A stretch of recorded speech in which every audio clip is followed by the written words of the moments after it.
শাশ্বতর জন্মদিনের ভিডিও তোমাদের সাথে শেয়ার করেছিলাম। কথা দিয়েছিলাম প্রত্যেকটা রেসিপি শেয়ার করব। আজকে ফিরনি রেসিপিটা শেয়ার করছি। আমি এটা গোবিন্দভোগ চাল দিয়ে করছি, তোমরা চাইলে বাসমতি চাল দিয়েও করতে পারো। দুমুঠো গোবিন্দভোগ চাল ভালো করে ধুয়ে জল ঝরিয়ে নিয়েছি। মিক্সিতে সামান্য জল দিয়ে একটা পেস্ট তৈরি করে নিলাম। এবার 1 লিটার ফুল ক্রিম দুধ আমি গরম করতে বসালাম। দুধটা এবার ঘন করে নেব।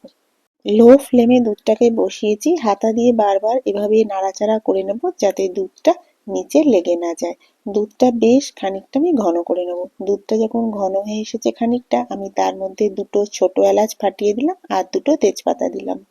ফ্লেমটা লো রেখে হাতা দিয়ে আরো 2-4 বার দুধটাকে নাড়িয়ে নিলাম। এদিকে কিছুটা গুঁড়ো দুধ অল্প একটু জল দিয়ে কাপে গুলে নিলাম। আমি 10 টাকার আমুলের গুঁড়ো দুধের প্যাকেটটা নিয়েছি, সামান্য জল দিয়ে খুব ভালোভাবে গুলে নিলাম।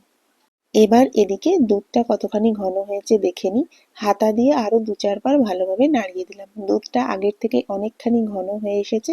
এবার আগে থেকে মিক্সিতে যে চালটা বেটে রেখেছিলাম সেটা দিয়ে দেবো।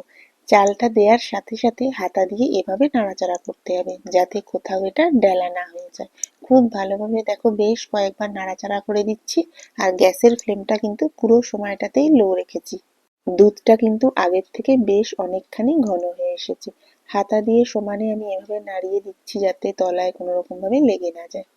এবার কিছু ড্রাই ফ্রুটস নিয়েছি। এখানে আছে আমন্ড, পেস্তা আর সামান্য কিছু কাজু।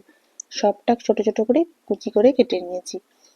এবার ভালোভাবে হাতা দিয়ে নাড়াচাড়া করে নিচ্ছি। দেখো আগের থেকে অনেকখানি এটা ঘন হয়ে এসেছে, বুঝতেই পারবে।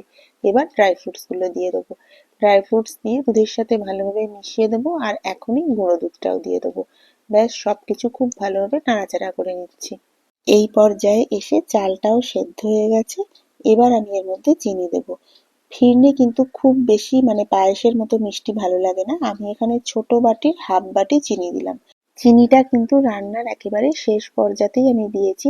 যখন 70-80% ফিরনিটা হয়ে আসবে, চালটা সেদ্ধ হয়ে যাবে, তখনই আমি চিনিটা দিয়েছি। চিনি দেওয়ার পরে দেখো বেশ 2-4 বার ভালোভাবে নাড়াচাড়া করে দিলাম। এবার গ্যাসের ফ্লেম বন্ধ করে দিয়েছি। গরম অবস্থাতেই এটাকে আমি যে পাত্রে সার্ভ করব সেটাতে ঢেলে দিলাম। ওপর থেকে আরো কিছু ড্রাই ফ্রুটস দিয়ে দিলাম সাজানোর জন্য।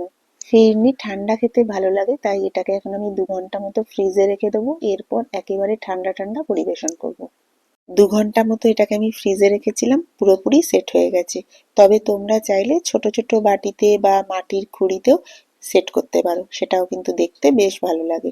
আজকের রান্নাটা কেমন লাগলো জানার অপেক্ষায় রইলাম। খুব শিগগিরই দেখা হবে, ততক্ষণ সবাই খুব ভালো থেকো, সুস্থ থেকো।